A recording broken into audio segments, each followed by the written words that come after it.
Okay, today we're learning Parshas Ki. We're going to start from Shlishi. It says over there in chapter 22, Pasuk 8.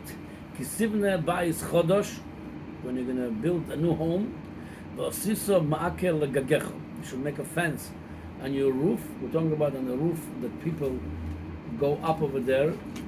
Well, not the roof that you cannot go up. Most of a roof there, the build of the year, we don't hang out on the roof, but the roof that people go on to stay there have to be a fence. V'loy sosim domim b'veisecha. People are not from mena. Don't put blood in your house by not doing the fence, and somebody, God forbid, going to fall from there, is going to be your problem because you didn't prevent it by putting a fence over there. So that's what the pasuk says. Rashi says, "Kisivna ba'is chodesh im kiyamta mitzvahs shiluach haken soif cholivnas ba'is chodesh." A pasuk before that, a few psukim before, spoke about mitzvah shiluach haken. If you find on the street or where you're going, you find a little nest and the mother sitting on the bird or on the egg, says don't take the bird, the baby bird, the baby bird or the eggs while the mother is there. First send the mother, then take the eggs or the baby bird. That's the mitzvah. It's a big mitzvah, many segulas to it, and very rare mitzvah. Not everybody had the schus to do this mitzvah, but it says, Rashi brings, Im kiyamta mitzvah shiluach haken. If you do the mitzvah shiluach haken, soivcho livnes ba'is chodosh. It's the segula you might build because of that a new home. But the kind mitzvah smake, when you have a new home, you have to do now the mitzvah of building a fence on the roof. Mitzvah gereres mitzvah. One mitzvah brings another mitzvah. V'tagia lekerem v'soda. You're going to come to a vineyard, to a field. U'lebegodim noim. All this mitzvah that we'll talk about afterwards. Proper clothing, nice clothing. Lochen nismechu Parshas halal. From Midrash Tanchum, Rashi brings this. That's why the parsha goes in that order to tell you if you do the mitzvah shiluach haken, you're going to have all these great mitzvahs, all these great benefits going to come with it. Okay. Build. Makeh, it's a fence. Okay. Makeh says Rashi, goder. It's a fence. Soviv lagag, around the roof. The onkelos tirgem. If you look on the Olkanus, the Olkanus says the word ma'ake in Aramaic, tiyoko. Tiyoko. What's tiyoko? Rashi says, kagoin tik. In Hebrew, it's a tik, it's a pack. Yeah, tik is a pack. You put things over there. You have backpack or whatever. It's called tik. Tik. It's a vessel that you put things in it. So over there also, Rashi says it's in Aramaic called tiyoko, meaning now it's become like a tik. It become like a pack that you are surrounded with something and you're more secure. Now, why Rashi brings this? The ma'ake. It's so important for Rashi to say from the word tik, tiyoko in Aramaic, which is meaning it's like a tik. Like a pack, when you put things inside the pack, it's secured by the pack. It's not going to fall out. Something we are secure on the roof. Okay, l'choira, you could say this is really without explaining that that's similar to a tick, to a pack.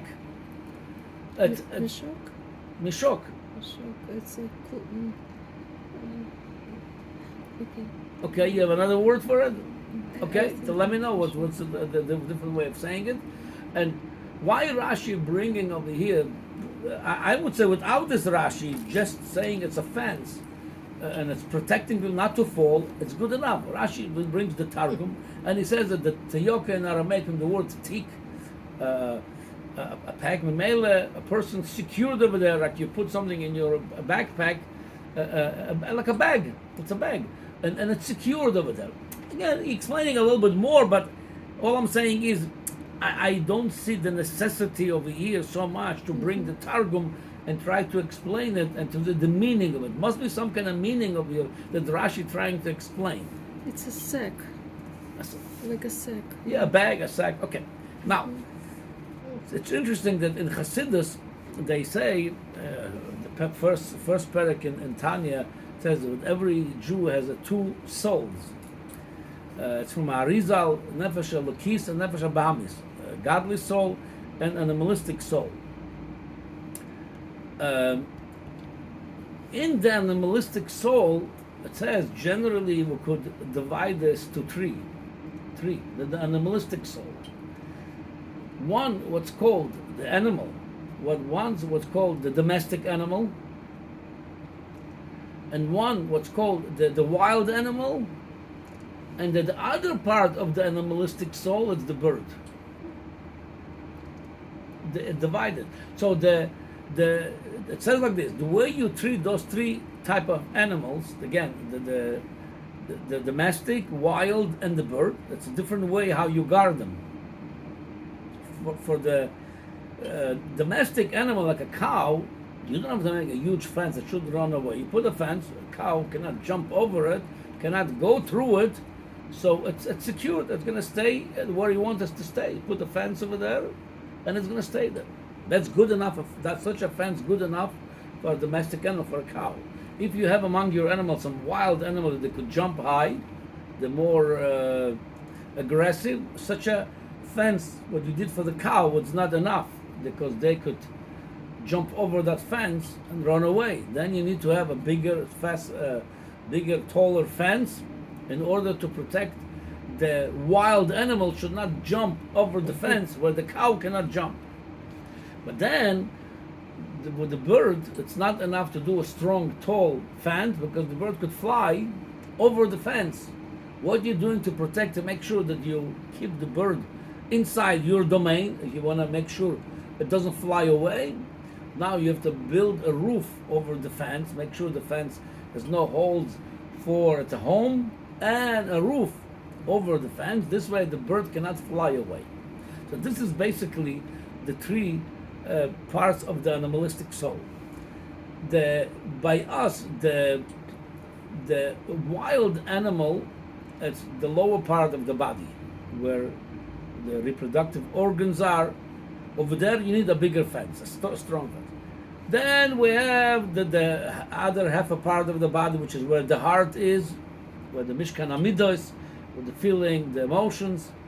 Over there, that's the domestic animal. For that, you need a smaller fence. Yeah, it has animalistic tendencies. It could desire some things animalistic, but a regular fence for a cow, it's good enough not to run away from there. But then you have something like the bird. This is the highest part in the body. That's where our wisdom is. That's the bird, and the bird could fly up. The wisdom could fly up, and sometimes it could fly the bird to no-fly zone, to places doesn't have no business to be there. It's no-fly zone over there. So in order the chokhmah, which is chokhmah bina v'das, which is those fences, is not going to stop the chokhmah bina of the nefesh habahamis. What you olam hazeh, what you think of inyan olam hazeh, not godly inyanim. Sometimes the mind could take you to places that you shouldn't be there. You shouldn't think of this. You shouldn't talk about it. You shouldn't. It's not your. Like I said, it's no fly zone over there. So in order to protect that bird, not fly away to the place that's not supposed to be there, it's not enough to build a strong fence. It's going to fly over the fence. You need to build a roof over it. This way, that doesn't fly away. Now, this is, according to this, if we read the Pasuk now with that explanation, Kisivne Bayis Chodosh, when you build a new home, you have to make a fence to your roof. The roof is your chokhmah bina v'das. It's your intellect. It's the roof. That's the roof of the body, the top of the body. Like the house has different levels. First level, second, and third level. The third level is your wisdom.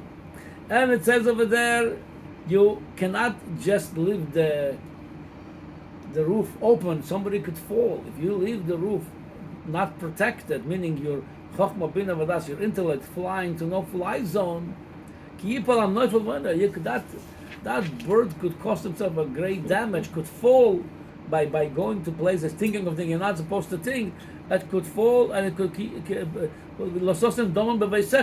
bloody. The nefila, the fall down, could be the fallout could be very, very bloody. Keep an look, you're going to fall from there because you are flying to places you're not supposed to be. So what you have to buy a fence. And that's what Rashi says over here. According to this, that's the pshat in Rashi. He brings the Targum, and he says, the Targum says it's teyoko. Teyoko kagon tik.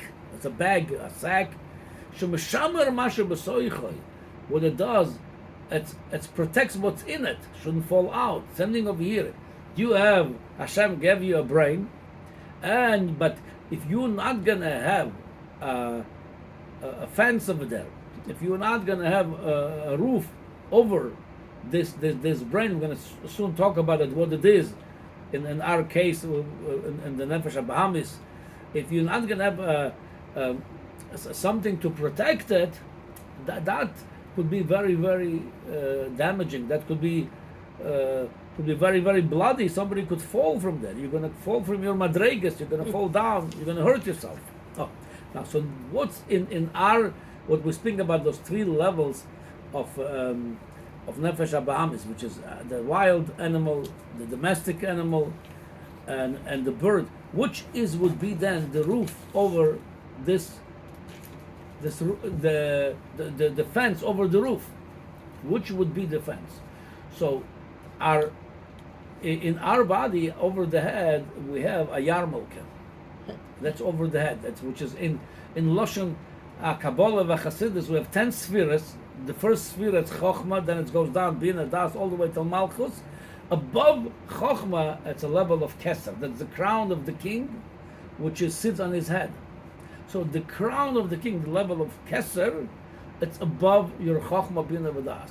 Now in Avoida, that's what, by the way, what the Yarmulke represents. The Yarmulke represents, I have over my intellect, over my understanding, over my view, over my opinion, I have something above it, which is what that the Yarmulke, that's the Bechina of Keser, that's called in a very simple language, Kabbalah Al Malchus Shamayim. I take upon myself the yoke of the king, that has to do with Rosh Hashanah. We're going to connect it now to Rosh Hashanah. The whole meaning of Rosh Hashanah, we call it a Melech HaKodesh, a Melech HaMishpat. We inaugurate him, Hashem, as a king, meaning he's the king.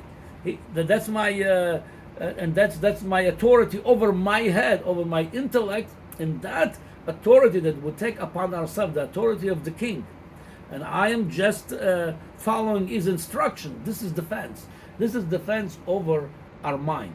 Because if the mind is a free thinker, very, very critical thinking, a free thinker, a big chacham, very, very smart man, smart woman, sometimes it could make mistakes with his opinion, where it's traveling to with his mind.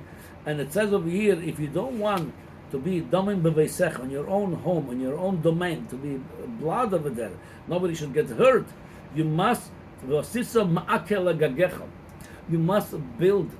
a fence over your intellect, which is the fence over the intellect is the Kabbalah Salma making. He's the king.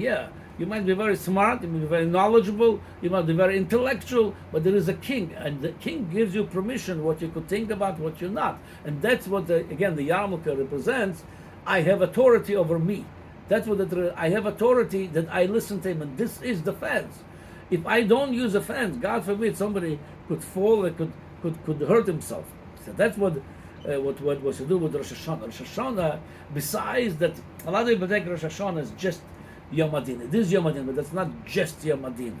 Yom Adin meaning we're going to daven, we should have, Hashem should grant us a good year, a good health, a good parnasa, good shidduchim, and whatever we need, Hashem should grant us. We're going to daven for everything. It's true.